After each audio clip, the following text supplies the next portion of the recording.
হ্যাঁ কাকে? পুলিশকে ফোন দেবো।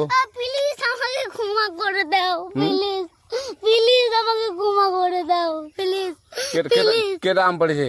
ওরে ফারুককে ধরে নিয়ে আসেন, ওয়ে জিরাচ্ছে, আমি জিরাই নাই, প্লিজ। ওই আমটা তুল আমটা তুল কোনটা আম?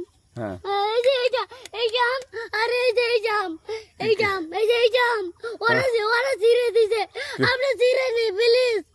হ্যাঁ, তো একটু দূরে দাঁড়া কি ওখানে দাঁড়া। হ্যাঁ, এখন কি করছিস কয়া? ফারুক না, হুম আমরা কিবা বলছি, আমরা রাস্তা দিয়ে বললাম বলে আমরা স্কুল যাব। হ্যাঁ কটা বাজতে দেখি ওই বাগানে ঢুকলে দিয়ে না আমাকে একটা দুইটা আম ছিঁড়ে দিল। এটা আম ছিঁড়ে দিল? ওই যে ফারুক আছে না, ফারুক কোথাকার রে? ওই যে ওঠে ঘর, কোন টাকার ফারুক? ওই এনে চলেছে না।